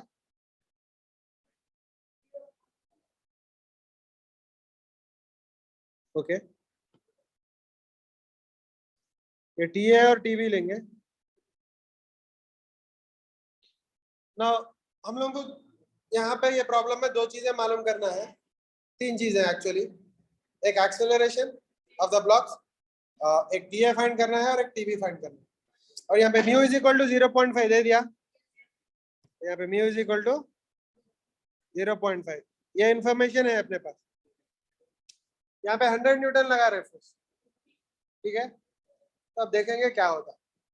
यहाँ पे लिमिट, यहाँ पे नॉर्मल रिएक्शन 5G है, 2G है, 3G है, तो मैं क्या करता हूँ ऐसा G नहीं लिखता हूँ, 15 न्यूटन, 20 न्यूटन, 30 न्यूटन बराबर। तो लिमिटिंग फ्रिक्शन क्या आता, mu M G 25 newton, 10 newton, 15 newton, आता नहीं आता। तो अब नेट फोर्स क्या होता है इस पे, नेट फोर्स क्या होता, आप राइट पे 100 से खींच रहे हैं, टोटल फ्रिक्शन कितना है 15 प्लस 25, 50 है, तो नेट फोर्स 50 आता, applied force 100, net limiting friction is 50, समझ गए। तो एफ स्टार नेट कितना है 50 न्यूटन है, तो नेट फोर्स कितना आता है 100 माइनस 50 is equal to M A, M is 3 plus 2 plus 5 A, समझ गए। तो 3 plus 2 plus 5 into common acceleration, क्योंकि तीनों एक साथ मूव करते हैं, क्योंकि सिंपल है कनेक्शन। तो ए is equal to 5 metre per second square आ गया ना। अब T1 फाइंड करना है, तो 3 kg पे अलग लगाएंगे अपन, क्या first law, sorry Newton second law. अब इन 5 मीटर पर सेकंड से राइट पे जा रहा ना इधर, तो अब न्यूटन्स लॉ अगर लगाए तो 100 राइट पे लग रहा, तो न्यूटन्स लॉ जब लगाते हैं एक्सेलरेशन के साथ के पॉजिटिव लगाना, एक्सेलरेशन के अगेंस्ट के नेगेटिव लगाना। तो 100 साथ है, पॉजिटिव लगाया, माइनस T1 अगेंस्ट है, माइनस 15 अगेंस्ट है बराबर, तो F is equal to 15 newton बराबर। कैसा है F इज इक्वल टू 15, ऊपर देखे थे ना 15 है बोल के, तो T1 इज इक्वल टू 70 आ गया, क्या आ गया T1 इज इक्वल टू 70, कैसा है T1 इज इक्वल टू 70, ये 35 है, एम ए क्या है, सॉरी 15 है, ये 15 है, तो 15 इधर गया तो माइनस 15 ऑलरेडी है, और एक माइनस 15 माइनस 30 हो जाता, 100 माइनस 30 70, T1 इधर आ जाता, T1 इज इक्वल टू 70। अब 2 kg ब्लॉक को लगाएंगे, इधर T1 है, इधर T2 है, इधर T1 है, इधर T2 है, दिख रहा, और ये 5 मीटर पर सेकंड स्क्वायर से जा रहा, और 10 न्यूटन उस पर फ्रिक्शन था, क्योंकि देखे थे हम लोग। तो अब एक्सेलरेशन के साथ का पॉजिटिव, एक्सेलरेशन के साथ कौन है यहाँ पे, T1 है, T2 अगेंस्ट है, फ्रिक्शन भी अगेंस्ट है, समझ गए। तो क्या था बोलो,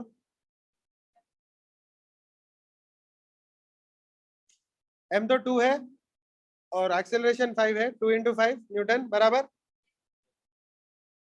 तो क्या आता 50 न्यूटन आ गया, तो आ गया बराबर। अब सपोज मैं 40 लगाया है, फिर से मेट देंगे पूरा। हाँ, एफ स्टार क्या था, ये 50 था, 20 था, 30 था, राइट। तो फिर से लिख रहा हूँ, म्यू इज इक्वल टू 0.5, ये क्या था भाई 50 Newton, normal reaction 20 Newton, 30 Newton था, 40 लगा रहे हैं बाजू बराबर। अब ये नॉर्मल मतलब लिमिटिंग फ्रिक्शन क्या आता बोलो, इधर कितना आता 15 न्यूटन, 10 न्यूटन, ये मूव नहीं होता, ये मूव नहीं होता, क्या रहता है, इन रेस्ट पे रहता, क्योंकि अपना अप्लाइड फोर्स जो है ना लेस देन लिमिटिंग फ्रिक्शन है, क्योंकि 40 है अपना लिमिटिंग फ्रिक्शन।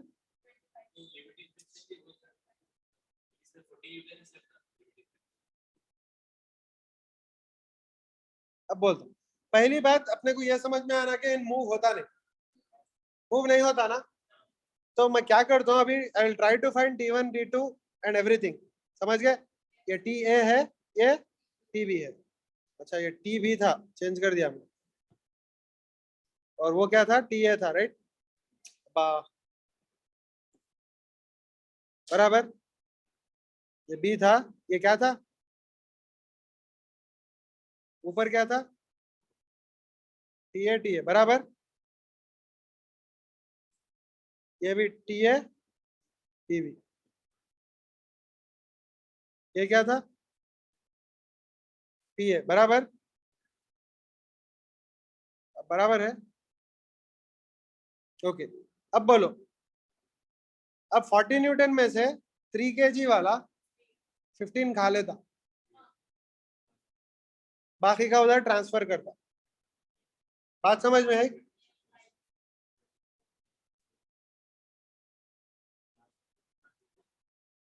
तो TA इज 25, उसमें से 10 ले लेता इन, तो TB इज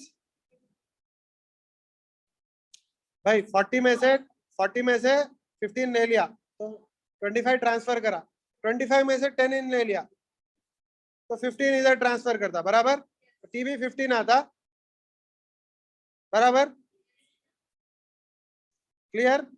तो फ्रिक्शन क्या आता बोलो, फ्रिक्शन एक्चुअल फ्रिक्शन, इधर 15 न्यूटन आता, इधर 10 न्यूटन आता, मगर इधर 25 नहीं आता, कितना आता 15 आता, क्यों बोले तो वहां पे 15 ही ट्रांसफर हुआ ना, बात समझ में आई। देखो TB कितना था 15, क्योंकि उतना ही बचा, तो वो जो 15 है ना वही इधर आता, समझ गए, क्योंकि TB अगर 15 है तो ये 25 रीच नहीं करता ना, विद इन द लिमिट है, तो ये भी 15 पे एडजस्ट हो जाता, बात समझ में आई। अगर मैं यहाँ पे 10 न्यूटन लगाया फोर्स, समझ गए, तो लिमिटिंग फ्रिक्शन क्या रहता,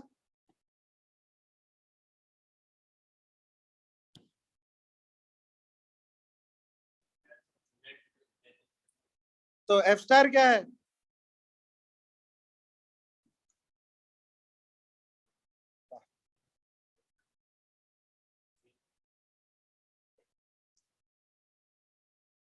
पूरा मिट दो, आप बोलो बोलो भाई, अब ये 0.5 है, नॉर्मल रिएक्शन क्या था यहाँ पे 50 था, इधर 20 था, इधर 30 था बराबर। अब लिमिटिंग फ्रिक्शन क्या रहते बोलो, 15, 10, 25 बराबर, फ्रिक्शन क्या रहता देखेंगे, बराबर। अच्छा, अब मैं ये बोलता हूँ कि फ्रिक्शन यहाँ पे 10 न्यूटन ही ज्यादा, क्योंकि पूरा उन संभाल ले रहा, समझ गए। तो T1 इज इक्वल टू 0, क्योंकि वहां तक गया ही नहीं ना कुछ। T2 इज इक्वल टू 0, तो अगर 0 है तो ये भी 0 न्यूटन रहता, ये भी 0 न्यूटन। बात समझ में आई? मैं वही बोल रहा हूँ, फ्रिक्शन टफ कई को है बोले तो चेक करना पड़ता हर चीज, ताकि फॉर्मूला डाल के आंसर नहीं आता, आपको लॉजिकली पूरा चेक करना पड़ता। अगर 20 न्यूटन लगाए तो क्या होता?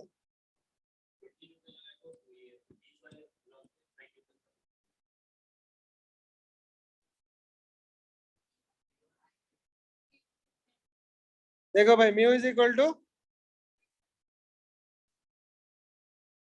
तो ये 50 न्यूटन था,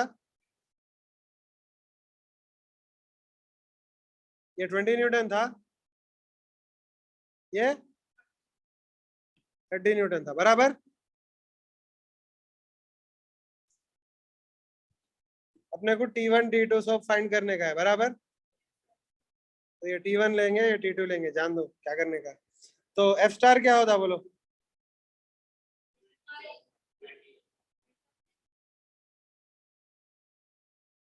ये तो बदलते नहीं, बराबर। अब 20 न्यूटन आप लगाए उधर, ठीक है, तो यहाँ पे 15 चले जाता, बराबर। तो T1 is equal to 5,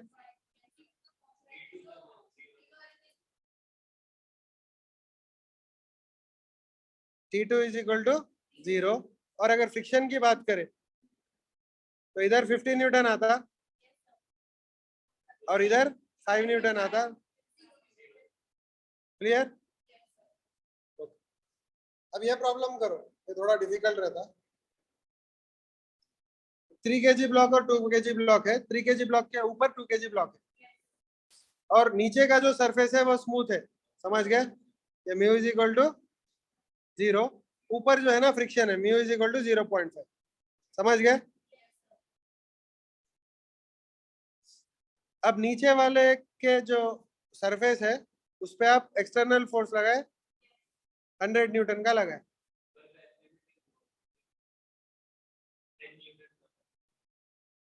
10 newton है। अब ये प्रॉब्लम कैसा करना, हमेशा जब भी ब्लॉक के ऊपर ब्लॉक का प्रॉब्लम आता ना, तो पहले अपन ये एज्यूम करके करना कि both blocks are moving together, बाद में चेक करना कि वो पॉसिबिलिटी है नहीं है, तो खामोश बैठना, वही है आंसर, वो दोनों का एक्सीलरेशन उतना है, अगर नहीं है तो फिर से करना प्रॉब्लम, ठीक है। तो देखो, अब 100 न्यूटन लगा है, suppose both the blocks move together, both have same acceleration, right? Clear? If both the blocks move together, both have same acceleration. Both must have same acceleration, right? Both must have same acceleration. तो क्या लिख सकते हैं? A2 is equal to A3 is equal to A. मैं A2 A3 क्यों लिया? क्योंकि 2 kg का A2, 3 kg का A3, समझ गए। तो सेकेंड लॉ से क्या होता? F net is equal to ma, नीचे तो फ्रिक्शन नहीं है ना, तो समझ गए। 100 is equal to 5a, 100 is equal to, actually correct लिखना बोले तो 3 + 2 into a, तो a is equal to 20 metre per second square आना चाहिए, समझ गए। तो a must be equal to 20 metre per second square.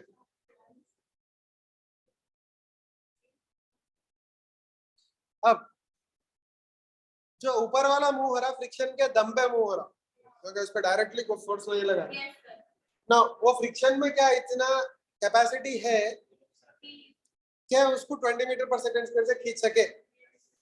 तो the thing is maximum frictional force possible is mu mg, समझ गए। कितना है? म्यू mg है, तो म्यू mg कितना आता?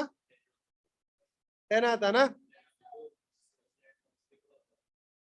तो 20 क्या बोलते हैं 10 आ रहा, तो 10 अगर 2 kg पे लग रहा तो उसको 5 मीटर पर सेकंड स्क्वायर से ही खींच सकता। समझ में आया? तो मैं यहाँ पे देखो F star is equal to mu N which is the maximum frictional force which is equal to 10 newton. समझ गए? But F required to move the 2 kg block with 20 metre per second square is 40 newton, क्योंकि M में क्या आता 40 आता 2 into 20। But friction कितना provide कर सकते हैं आप? 10 कर सकते हैं। तो क्या है अपना assumption रॉन्ग है। क्या रॉन्ग है? ऊपर वाला नहीं मूव हो सकता। किससे? और एक शॉर्टकट बोलता हूँ, ऊपर वाले का मैक्सिमम एक्सेलरेशन कितना रहता मालूम? म्यू जी रहता, क्योंकि उसमें फोर्स म्यू एम जी लगता, तो acceleration is mu M G by. समझ गए? ऊपर वाले का मैक्सिमम एक्सेलरेशन म्यू जी रह सकता। समझ गए? क्योंकि म्यू एम जी फोर्स है और मास से डिवाइड करें तो एक्सेलरेशन आता है। पर mu g is what? 5 metre per second square. Mu is 0.5, g is 10। पर अपने को रिक्वायर्ड क्या है साथ जाने के लिए? 20 नहीं होता। तो क्या गेस कर रहे? नीचे वाला 20 से ज्यादा जाता, ऊपर वाला 5 से जाता, 20 से कम। समझ गए? 5 से जाता, ऊपर वाला 5 से जाता। तो देखो अगर ऊपर वाले पे मैक्सिमम फ्रिक्शनल फोर्स कितना लग रहा? मैक्सिमम फ्रिक्शनल फोर्स कितना लग रहा? F is equal to F star लग रहा ना। तो नीचे वाले भी न्यूटन थर्ड लॉ से क्या लगता? F is equal to F star उल्टे डायरेक्शन में लगता। 2 kg पे राइट पे लगता, क्योंकि उस पे राइट को मूव कर रहा। 3 kg वाला जो है ना उसको रोक रहा मूव होने से, लेफ्ट पे। बात समझ में आई? तो एफ स्टार है क्या? एफ स्टार नहीं, वैल्यू क्या है ये अपने केस में?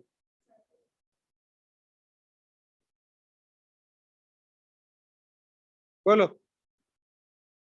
Mu M G 0.5 into 2 into 10। F star क्या है?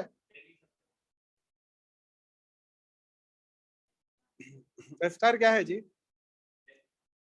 10 इंच है। एक बोले तो 2 इंटू 0.5 बराबर तो 10 न्यूटन। यहाँ लिख के है देखे, 10 न्यूटन बराबर तो 10 न्यूटन है। तो A2 is equal to 5 metre per second square है, जैसा बोला मैं। 3 kg ब्लॉक का क्या आता? राइट पे 100 लग रहा, लेफ्ट पे 10 लग रहा, तो टोटल कितना? 90। 90 बाई 3 30। एज एक्सपेक्टेड 20 से बढ़ गया। समझ गए? 30 metre per second square. Clear? No, for no slipping between the blocks both must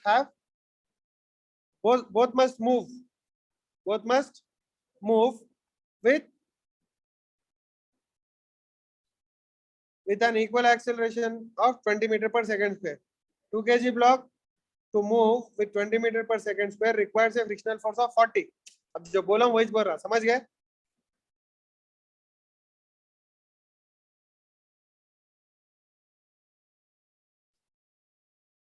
अब बोलो कितने केजी का था भाई नीचे का?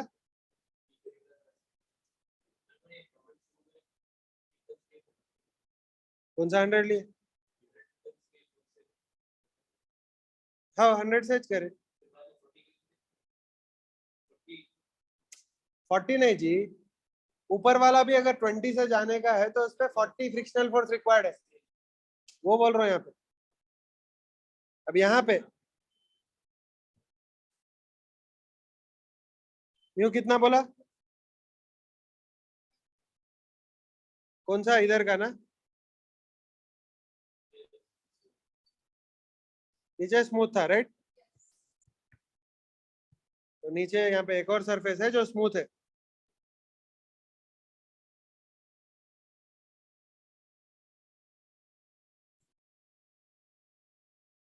बराबर।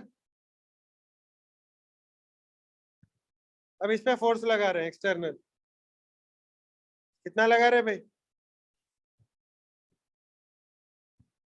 बोलो कुछ तो भी। 100 का तो अभी करे ना।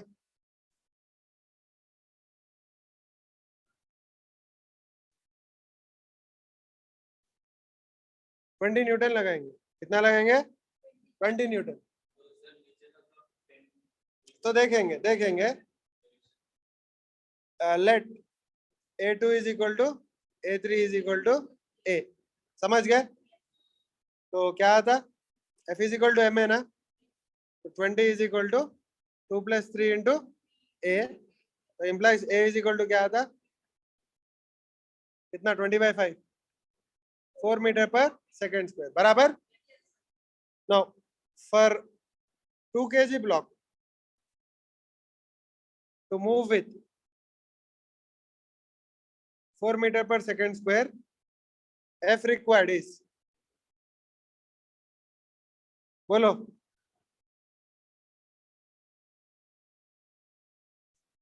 बोलो अम्मा, एम है कितना? एम है क्या था भाई? 2 × 4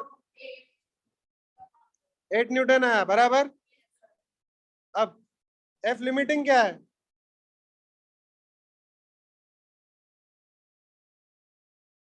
.5 इंटू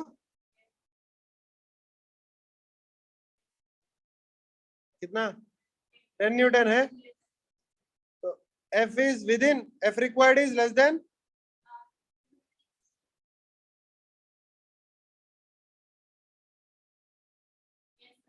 तो इट्स पॉसिबल। आंसर क्या है? A2 is equal to A3 is equal to 4 metre per second square, ये है आंसर, बराबर?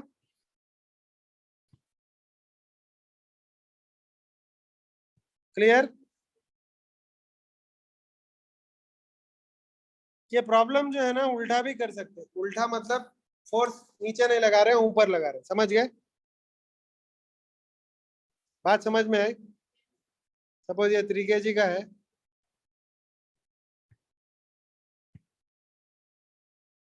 ऊपर जो है ना 2 kg का रखे,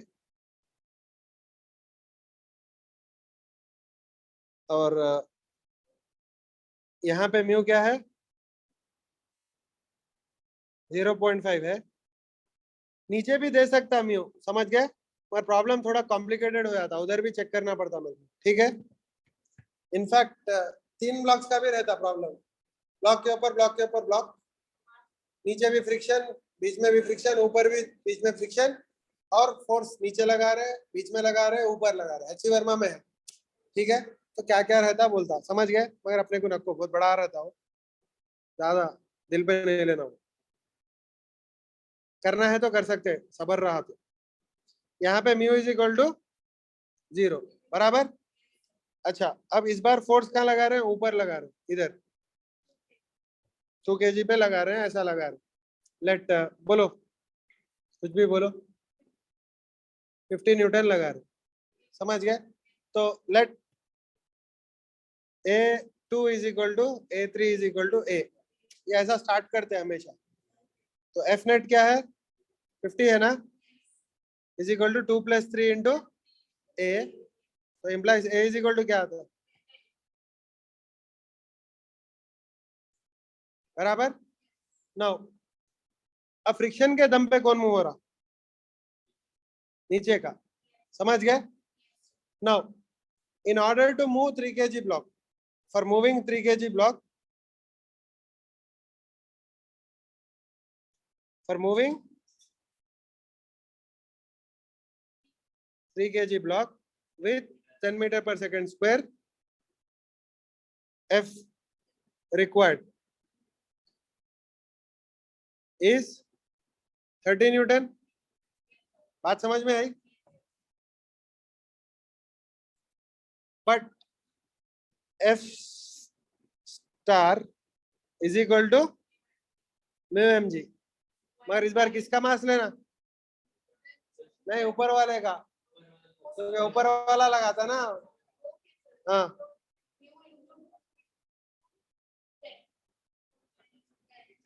10 न्यूटन।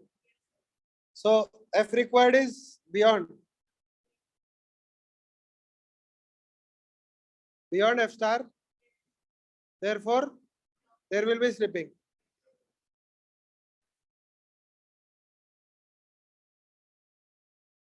बराबर? तो अब मैं क्या करता हूँ, जब स्लिपिंग होती तो प्रॉब्लम 2 हिस्सों में करती। फ्री बॉडी डायग्राम उतारना, ऊपर क्या है? 2 kg है ना, तो 2 kg पे पहले राइट पे क्या फोर्स लग रहा 50, नीचे क्या लग रहा फ्रिक्शन, इधर लगता है इस बार फ्रिक्शन, क्योंकि इस बार उस पे फ्रिक्शन राइट पे लगता, तो इस पे फ्रिक्शन क्या था 10 न्यूटन। बात समझ में आई? तो नीचे वाले पे जो 3 kg का है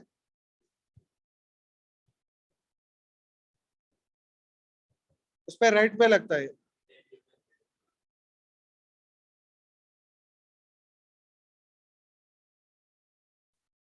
आंसर क्या एक्सपेक्ट कर रहे हो कि आंसर हमारा 10 मीटर पर सेकेंड स्क्वायर से ज्यादा आता 2 kg का, और 3 kg का 10 से कम आता, तो A2 इज इक्वल टू क्या आता बोलो 50 माइनस 10 बाय 2 क्या आता करेक्ट। A1 क्या आता, सॉरी A3 क्या आता, A3 पे अब लिमिटिंग फ्रिक्शन लगता क्योंकि हो गया लिमिट के बाहर। लिमिटिंग फ्रिक्शन कितना था 10 न्यूटन था, तो 10/3 10 बाय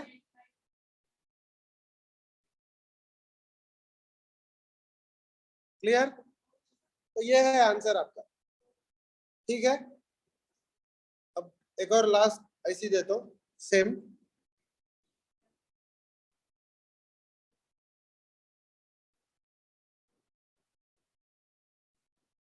इस बार 50 के बदले मैं 20 न्यूटन दे दूं, कितना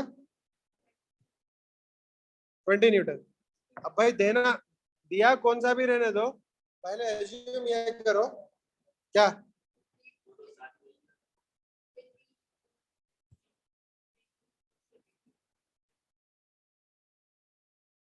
बराबर, तो A is equal to 20/2 + 3 which is equal to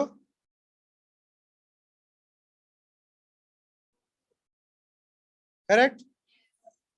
Now 3 kg moves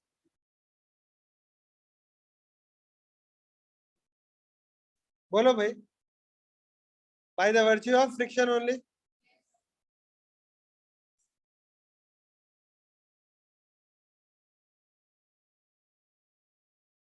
So for it to move with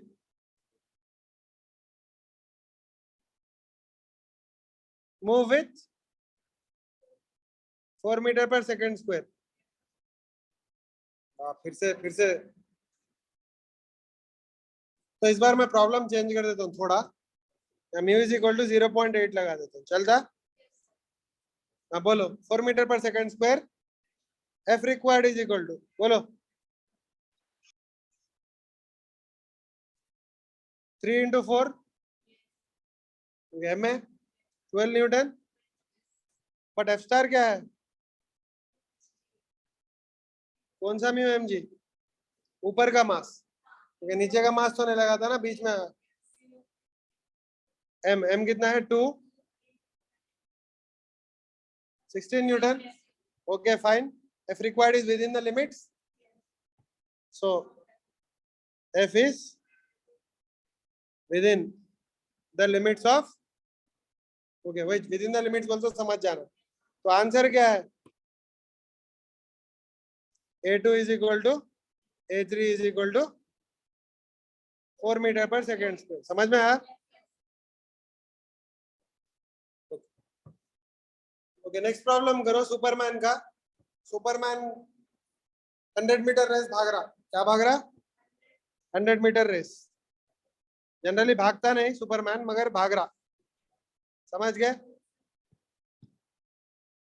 अब ये प्रॉब्लम करने के बाद आपको समझ में आता क्यों भागता नहीं, क्यों उड़ के जाता हूँ, समझ गए? म्यू इज इक्वल टू 0.5 भाई 100 मीटर का रिकॉर्ड क्या है हुसैन बोल्ट का 9.7 में कोई भी नहीं भागा, 9.7 कुछ है, समझ गए? अब इन सुपरमैन तोड़ सकता नहीं तोड़ सकता देखेंगे रिकॉर्ड। अगर कोफिशिएंट ऑफ फ्रिक्शन 0.5 रहा। अब आपको क्वेश्चन ये आना है कोफिशिएंट ऑफ फ्रिक्शन कई को दिया है, कोफिशिएंट ऑफ फ्रिक्शन क्यों दिए भाई बोलो, कोफिशिएंट ऑफ फ्रिक्शन क्यों दिया? क्योंकि फ्रिक्शन के दम पे भाग सकता हूँ, कितना भी तेज भागो जितना फ्रिक्शन है। हाँ नहीं तो क्या होता, अगर देखो भाई अगर सुपरमैन है इस पे भाग रहा क्या होता, कुछ भी नहीं होता, उधर ही भागते रहता, खाली पैर आगे पीछे होते रहते, उन्हें उधर ही फ्रिक्शन रहे तो आगे बढ़ेगा ना। ठीक है, अब एफ मैक्स कितना रहता? अच्छा, F max is F star. अब इन सुपरमैन है तो पूरा एफ स्टार से ही भागेगा ना इन्हें, समझ गए? तो एफ स्टार क्या है? Mu M G, correct. M किसका है? सुपरमैन का खुद का, बराबर। तो this is the force that moves the superman in the forward direction, correct? So this force मैं बोल सकता हूँ accelerates the superman,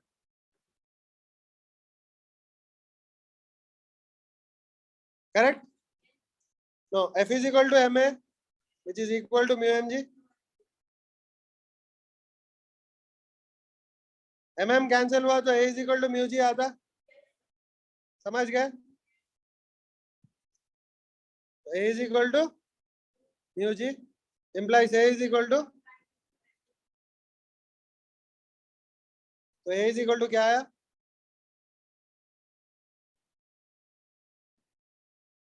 क्या आया अम्मा?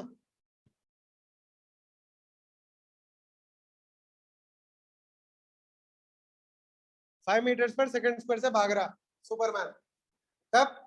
जब उसके शू के और जमीन के बीच में फ्रिक्शन 0.5 रहा तो, और इससे तेज अगर एक्सेलरेशन होना है तो शू अच्छे देना इसको, समझ गया? कुछ तो भी स्पाइक्स वाइक्स लगा के देना तो क्या होता, जरा फ्रिक्शन बढ़ जाता, समझ गया? मगर अब फिलहाल इसके पास ये शू है जिससे इन 5 मीटर पर सेकंड स्क्वायर से भाग सक रहा, और ऑब्वियसली इन सुपरमैन है, एक्सेलरेट करते ही रहता जिंदगी भर, समझ गए? क्लियर? तो अब रेस कितने में भागता देखना है, 100 मीटर की रेस है तो एस दे दिया आपने को 100, S is equal to 100 meters, a is equal to 5 meters per second square, t find करना है अपने को, तो कौन सा फॉर्मूला यूज करेंगे? नहीं उसमें t नहीं आता, तो क्या आता? यू तो 0 है, क्योंकि सब रेस से स्टार्ट करते, रेस गोली मारने के बाद ही भागना स्टार्ट करना, नहीं तो पूरे पीछे से भाग लेते जाते रहते, समझ गए? अगर वो रूल नहीं रहा तो रेस से कौन स्टार्ट करता, समझ गए? टाइमिंग करके पीछे से भाग के आते ना, तो 100 इज इक्वल टू बोलो हाफ, क्या आता? t is equal to √40, t is equal to, सही बोला, करेक्ट करा ना? √40 क्या सेकंड, तो भाई √40 मारो, 7 से तो कम आता, क्योंकि √49 7,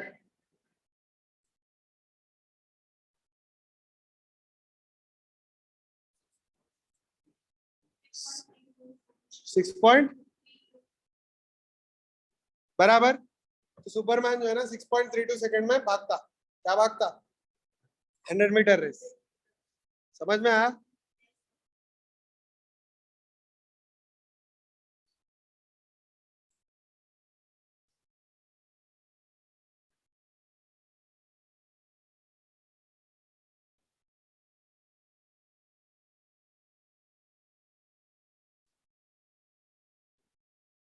ओके, कोई चीज यू से फेंक दिए, कोई ब्लॉक को यू से फेंक दिए, ठीक है?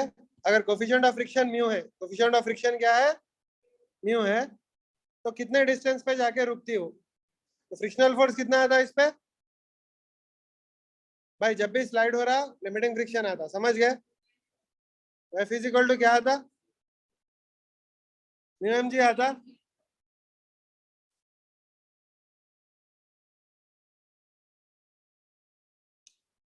तो एक्सेलरेशन क्या आता?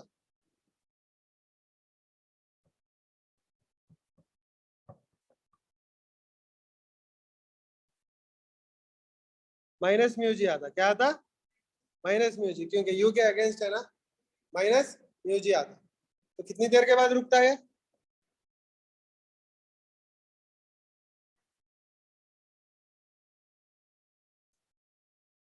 कितनी देर के बाद रुकता? बोलो। P square minus U square is equal to 2s, correct?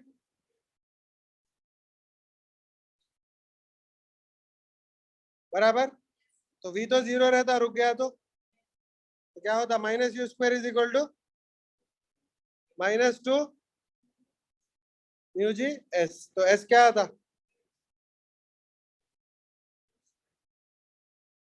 2 mu ji.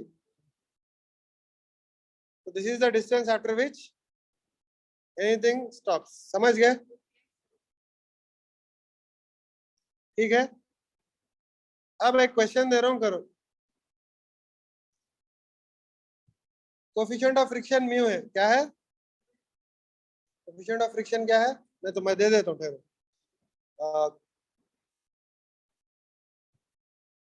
Mu is equal to 0.4। Mu is equal to 0.4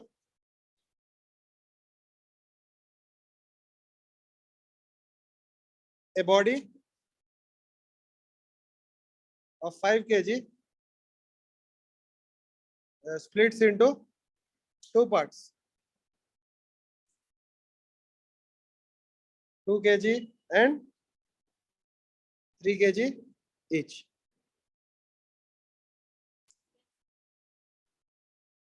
By an explosion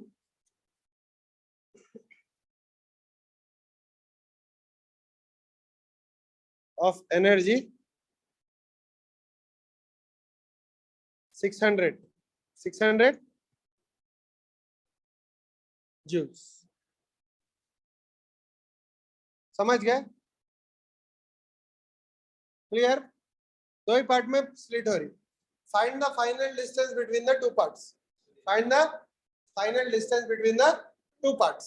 बात समझ में है? अब मैं कैसा करता हूँ बोले तो, ये प्रॉब्लम ये 2 kg का है, ये 2 kg का है, और एक जो है ना 3 kg का है। 3 kg वाले की स्पीड स्प्लिट होते ही क्या लेना, और 2 kg वाले की स्पीड क्या लेना? What is the best practical thing to do? एक चीज मेरे को मालूम के law of conservation of momentum apply करना, क्योंकि एक्सटर्नल फोर्स नहीं है, explosion is an internal thing. तो इनका मोमेंटम जो है ना, पहले 0 रेस्ट पे थे, इनिशियली एट रेस्ट। समझ गए? 5 kg initially at rest, a body of 5 kg at rest. समझ गए?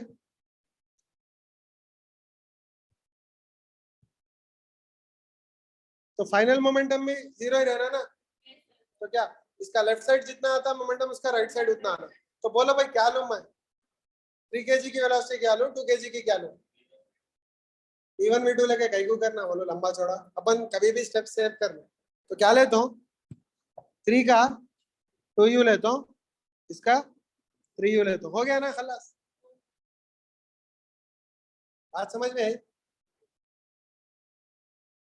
इसकी 2u लेता हूँ, इसकी 3u। अब देख लो दोनों का मोमेंटम सेम रहता है, ऐसे ही करना भाई। समझ गए? V1 V2 लिए एक इक्वेशन लिखे, हाँ खत्म खलास। कहीं बोलते इसका भी 6 आता, उसका भी 6 आता। समझ गए? क्लियर? अब यू फाइंड करना है अपने को, कैसा? काइनेटिक एनर्जी लिख सकते हैं ना, half 2 into 3u square plus half 2 into 3u square is equal to 600। तो भाई बोलो क्या आता? बोलो। हाफ हाफ, अरे अरे अरे अरे कुछ गलती करा मैं।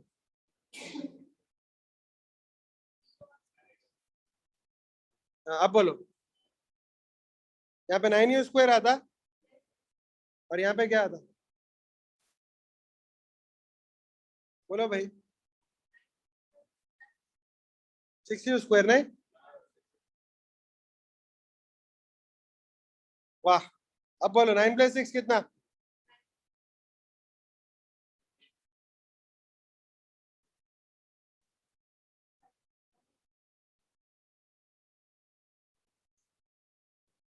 u square is equal to क्या था? 40 आ गया, 40 आ गया ना?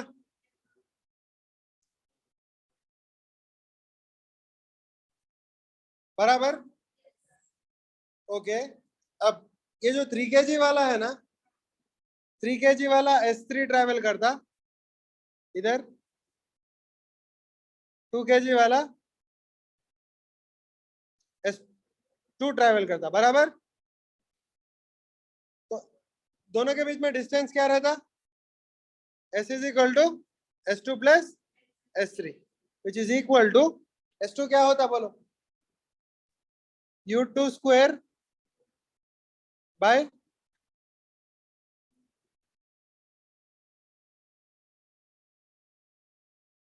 2μg। वो किसका? उसका U3 स्क्वायर बाय 2μg, वही था ना? तो बोलो यहाँ पे क्या आता? U2 स्क्वायर क्या आता? U2 इज इक्वल टू क्या है? 3u है ना? तो 9u स्क्वायर ना, U2 square is equal to 9 × 40, बराबर।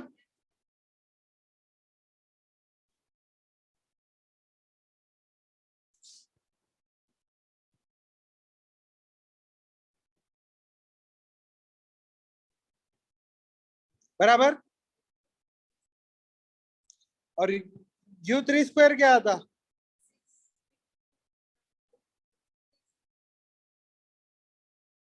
बराबर। तो U2 स्क्वायर + U3 स्क्वायर क्या आता?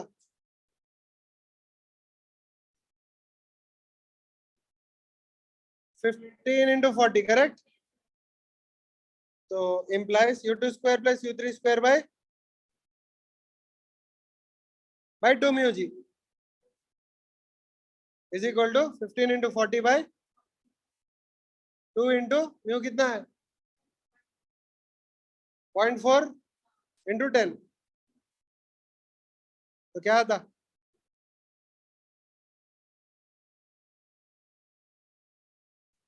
क्या आता? 10, बराबर ना? ये गया जाके 10 आता, 150 by 2, 75,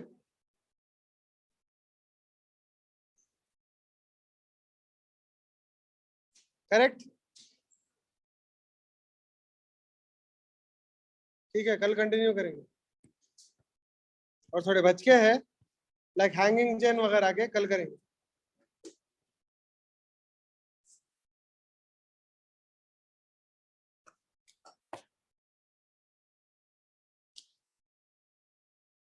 क्या हुआ टाइम? हाँ, 10:50। हाँ,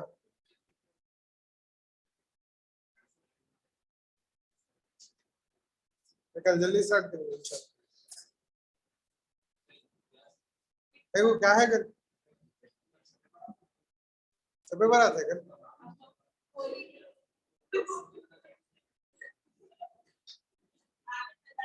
भाई वो स्टॉप कर दो, कल रख लेंगे। क्या छुट्टी लेते हैं यार शाम की क्लास में?